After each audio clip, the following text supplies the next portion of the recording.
আমি মনে হয় প্রথম মেয়ে যে বিয়ের আগে ডিভোর্স পেয়েছি। বিষয়টা খুব অবাক লাগছে, তাই না? যে বিয়ের আগে ডিভোর্স কিভাবে হয়? হ্যাঁ, আমি পেয়েছি। সামান্য একটা ব্যাপারে সে রেগে গিয়ে বলে, তোমাকে আমি বিয়ে করলে তুমি আমার জন্য হারাম হবা এবং তুমি বিয়ের সাথে সাথেই তালাক হয়ে যাবা। তার সাথে পরিচয় অনলাইনে। সে এবং আমি দুজনে মাদ্রাসার স্টুডেন্ট। একটা বইয়ের গ্রুপে যুক্ত ছিলাম, সেখানে মাঝে মধ্যে ইচ্ছে হলে কারো পোস্টে কমেন্ট করতাম, তবে তার পোস্টে কখনোই কমেন্ট করিনি। কিন্তু অন্যের পোস্ট থেকে করা কমেন্টে সে আমার আইডি দেখেছিল আর সেখান থেকেই আমার পিছনে পড়ে আর আমাকে নক করতে থাকে। আমি তার মেসেজ খেয়াল করি প্রায় 1.5 মাস পর, কারণ আমি তাকে মেসেজ রিকোয়েস্ট তেমন একটা চেক করি না। তার আইডি দেখে বোঝার উপায় ছিল না যে এটা ছেলে না মেয়ে, তাই আমি ইগনোর করে রেখে দেই। তবুও সে বারবার অনুরোধ করে আমি যেন তার মেসেজের রিপ্লাই দিই। অবশেষে দিলাম। প্রথমে একটু জারি মেরেই কথা বলতাম, কারণ তখন আমার ছেলে মানুষকে সহ্য হতো না। একদিন সেই গ্রুপে একটা বইয়ের রিভিউ দেখে ভালো লাগলো। আমি মনে মনে ভাবলাম বইটা কিনবো, নামও লিখে রাখলাম, কিন্তু কাউকে কিছু বললাম না। হঠাৎ কিছুক্ষণ পরে গ্রুপের এডমিন আমাকে জানালেন সেম বইটা আমার কোনো এক শুভাকাঙ্ক্ষী আমাকে উপহার দিতে চায়। আমি অবাক হয়ে গেলাম। ভেবেছি কিছুদিন আগেই আমি এক পরিচিত আপুকে বই দিয়েছি, হয়তো সেই আপুই আমাকে বইটা দিবে, তাই উনি নাম প্রকাশ করতে নিষেধ করেছেন। আমি কুরিয়ারের ঠিকানা দিয়ে দিলাম। কিছুক্ষণ পর আবার সেই অচেনা আইডি থেকে মেসেজ। ওনার কথার দ্বারা বুঝেছিলাম বইটা উনিই আমাকে দিবে। এই ব্যাপারে কনফার্ম হওয়ার জন্য ফোন নাম্বার চাইলাম। উনি ফোন নাম্বার দিলেন। কল করলাম, দেখলাম একটা অপরিচিত ছেলে। এরপর 2-1 দিন মেসেজে টুকটাক কথা হতো, কিন্তু আমি জারি মেরেই কথা বলতাম। ফলস্বরূপ একটু মনোমালিন্য হতে থাকলো। এরপর সিদ্ধান্ত নিলাম উনি যেহেতু আমাকে একটা বই দিয়েছে, আমি ওনাকে একটা বই উপহার দিব। কাহিনী এখানেই শেষ হয়ে যাবে, কিন্তু কাহিনী সেখানেই শেষ হলো না। এর মাঝে আমি প্রায় 1 মাস কোনো কথা বলিনি, উনিও বলেনি, অথচ দুজনেই অনলাইনে থাকতাম। একদিন উনি মেসেজ দিলেন, আমি রিপ্লাই দিলাম। এরপর আবার কথা শুরু। উনি আমাকে ফোনে রিসার্চ করে দিতেন। অনেক অনেক টেক্সট হতো আমাদের, তবে তা হাসি ঠাট্টা আর খুনসুটি। একদিন উনি আকার ইঙ্গিতে বোঝাতে চেয়েছেন উনি আমাকে পছন্দ করেন, কিন্তু আমি রিজেক্ট করে দেই। আমার মামাতো উনি আমাকে বললেন আমার মামাতো বোনের সাথে আমার বিয়ে ঠিক হয়েছে। এই কথা শুনে আমার কেন জানি খুব পছন্দ খারাপ লেগেছিল।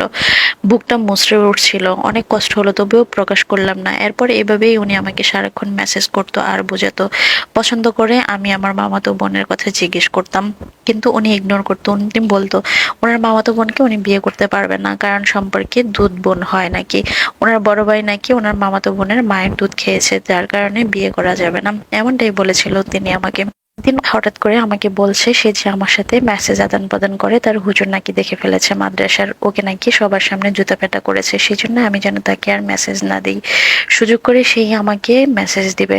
আমার কেন জানি মায়া হলো, তার প্রেমে পড়ে গেলাম, ভালোবেসে ফেললাম সেদিন থেকে তাকে।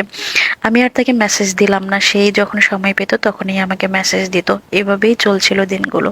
তাকে আমি ভালোবেসে ফেলেছি, কিন্তু তাকে আমি সেটা বুঝতে দেইনি। আস্তে আস্তে কেন যেন মনে হলো যে না, তাকে ভালোবাসাটা আমার উচিত হবে না, কারণ তারা আলেম পরিবার, আমরা জেনারেল লাইন থেকে পড়া, তাদের সাথে আমার সম্পর্ক হয়তো বা হবে না। সেজন্য আমি একটু পিছপা হতে চাইলাম। সে আমাকে অনেকভাবে বোঝালো। তার মাও জেনারেল লাইনের মেয়ে ছিল, কিন্তু তার বাবা আলেম ছিল। তার বাবা তার মাকে সবকিছু শিখিয়ে নিয়েছে, সেও আমাকে সব শিখিয়ে নিবে, কোনো সমস্যা হবে না, এমনটাই সে বলেছিল। তখন আবার আমি আশ্বস্ত হয়েছি।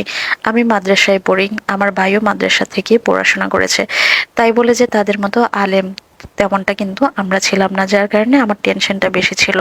সে আমাকে এক মুহূর্তের জন্যও চোখের আড়াল হতে দিত না, এমনকি ঘুমালেও আমাকে ফোনের অপর পাশে লাইনে রাখতো। বাকি কথা তো বাদেই দিলাম, মাঝে মধ্যেই যখন নামাজ পড়াতো মসজিদে তখন আমাকে লাইনে পাশে রাখতো, আর আমি গভীর মনোযোগ দিয়ে তা শুনতাম। ফজরের সময় এবং মাগরিবের সময় কোরআন তেলাওয়াত করে আমাকে শোনাতো।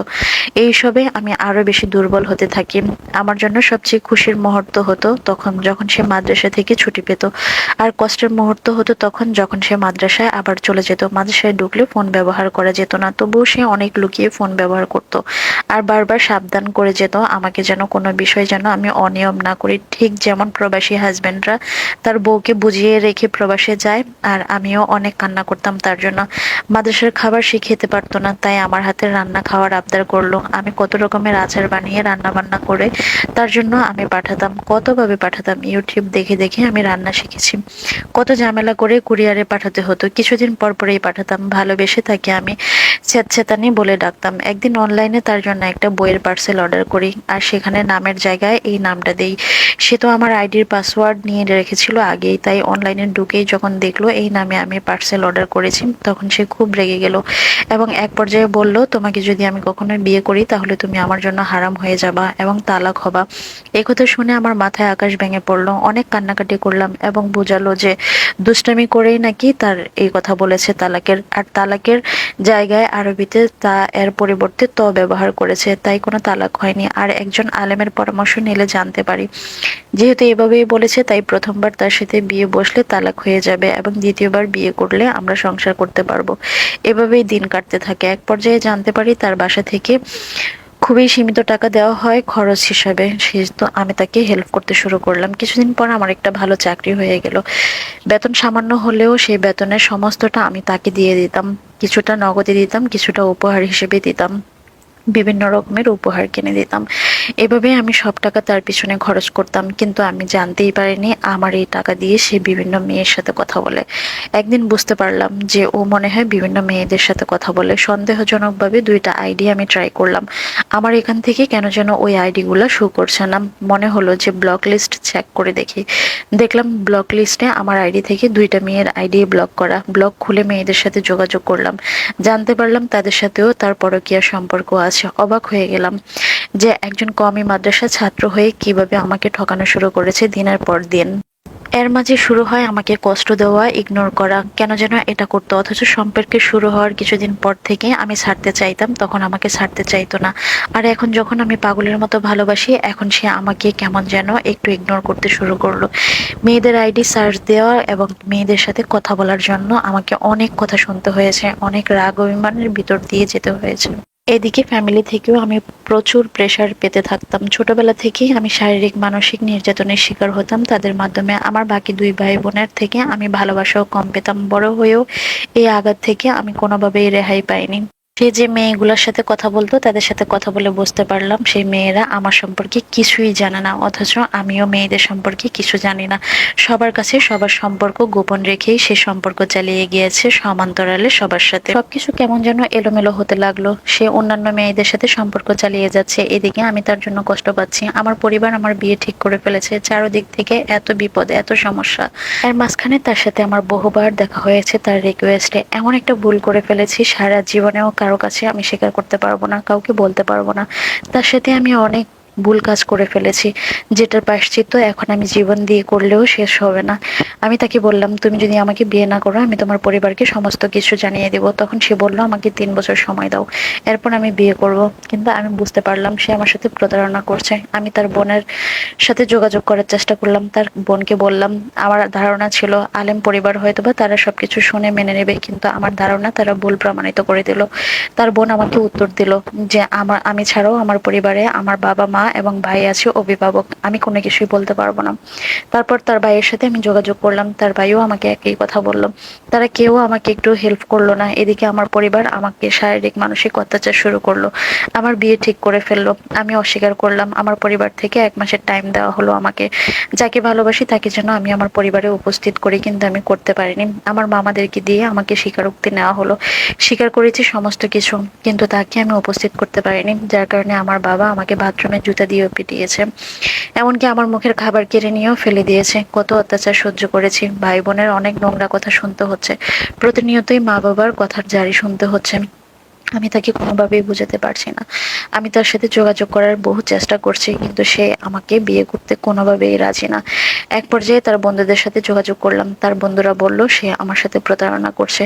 তার পরিবার থেকে আমি কোনো রকমের সহযোগিতা পাচ্ছি না। কিছুদিন আগে তার ভাইয়ের সাথে আবার যোগাযোগ করলাম। তার ভাইয়ের সাথে যোগাযোগ করে বা কি লাভ হবে? তার ভাইও পরকীয়ায় আসক্ত। তার ভাই তার 2টা বাচ্চা ফুটফুটে রেখে, ঘরে সুন্দরী বউ রেখে পরকীয়া করে আবার বিয়ে করেছে। তার বউকে সে বিদায় করে দিয়েছে। ওই ভাবির সাথে কথা বললে মনটা কিছুটা হালকা লাগে, শান্ত লাগে, নিজের কাছে ভালো লাগে, না হয় পৃথিবীর কোনো কিছুই ভালো লাগে না। তারপরও যোগাযোগ করেছি। কিছুদিন আগে দেখলাম তার ভাইয়ের ফেসবুকে দেওয়া আছে যে সে বিয়ে করেছে। সাথে সাথেই ফোন দিলাম। আমার ভালোবাসার মানুষ বিয়ে করেছে, বর সেজে বসে আছে। তাকে দেখে আমার কোনো অনুভূতি হলো না। পাথর হয়ে গিয়েছিলাম আমি। আমার ভিতরটা কেমন যেন হয়ে উঠেছে। নাড়া দিয়ে উঠেছিল, কিন্তু তার প্রতি আমার কোনো অনুভূতি আসলো না। সাথে সাথে ফোন দিলাম যে কি হলো, এটা বলল এটা আমার মা বাবার সিদ্ধান্ত, এটা বলে আমাকে ব্লক করে দিল। আমি আজও অবাক হয়ে শুধু তাকিয়ে আছি, কি হচ্ছে আমার সাথে, কি হলো? আল্লাহ কি আমার জন্য কোনো ফয়সালা তৈরি করবে না? আল্লাহ কি আমাকে কোনোভাবে সাহায্য করলো না? কত চেষ্টা করেছি, কত কিছু দিয়েছি, সর্বোচ্চ ত্যাগ করেছি। আমি যদি তার পেছনে খরচ না করতাম, আমি জমিদারের মতো জীবন কাটাতে পারতাম। কিন্তু নিজে সবসময়ই কোনো কিছু দিয়ে ভোগবিলাসিতা করিনি, তাকে ভালো রেখেছি, তার পিছনে খরচ করেছি। আমি এখন কি করব জানি না।